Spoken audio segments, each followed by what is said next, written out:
Today's webinar is about risk matrices. And as it says, we're going to be answering some basic questions, some very popular questions.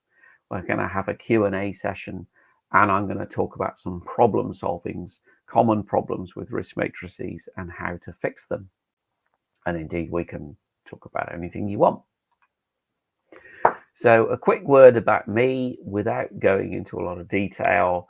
I've been doing this stuff for a long time, about 25 years on and off system safety engineering.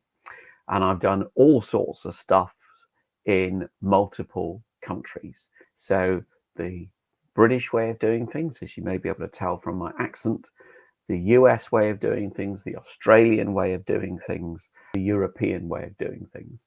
So lots and lots of different programs, ships and aircraft and all sorts of stuff. Okay, so I've done a lot of different things, which means that I'm not hung up on one particular solution. You'll meet some people who've only worked in one domain and they'll insist that something is called this and nothing else. Well, that's not a lot of use to you if you work in a different domain, but I've worked in a few.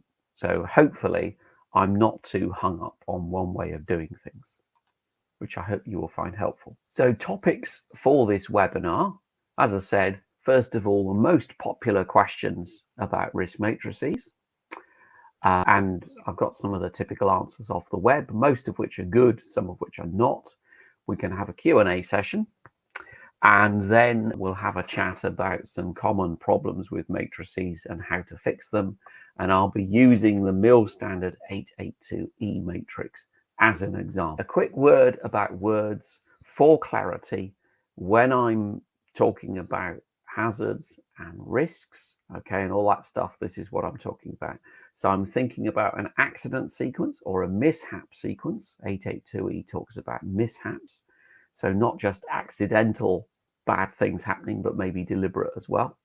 And we have a progression from potentially multiple causes to one hazard to multiple consequences, okay?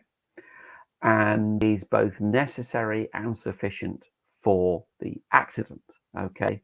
So for example, an example of a hazard would be a surface that's hot enough to burn a human on touch in an area where humans are, okay? So nothing unusual needs to happen for there to be an accident. All that needs to happen is for a human to touch that hot surface and they'll get burnt, okay? So that's the accident, okay? So that's the definition of hazard that I'm using. It's enough to cause an accident, but without the hazard, there is no accident. There can be no harm, okay? And when we're talking about consequences, we're not just talking about accidents, about actual harm. We're talking about incidents, potential harm, or people being exposed to potential harm, to risk, or other events that have got no harm at all. So you can imagine on that consequences side, there's a range, there's a spectrum of outcomes of consequences ranging from really, really nasty harm to nothing at all, okay? So that's what I'm talking about. So that's the picture, the model, if you like, that I'm thinking of when I'm talking about risk and accidents and stuff. And of course, the risk is the combination of the harm, the severity of the harm, and its probability, okay? So we can't measure risk until we start thinking about consequences. So here are some risk matrix problems and how to solve them. And I'm using, as I said, the example of the MIL standard 882E risk matrix. And so here it is.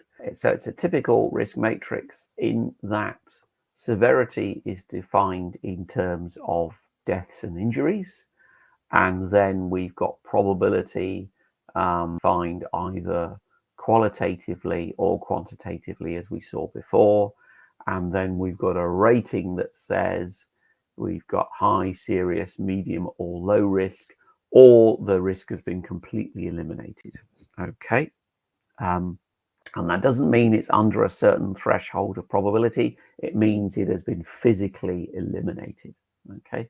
So there's the 882 matrix in all its glory, okay? As I say, this is the example I'm using. All risk matrices have potential issues and they can all be misused, okay? So it's up to us to know how to use them properly. I hope you enjoyed today's webinar. And as I say, they were all the webinars are in the Safety Engineering Academy. Okay, so thanks very much for your time, and I will see you in January to talk about risk registers and hazard logs and hazard tracking systems. So thanks very much, everyone.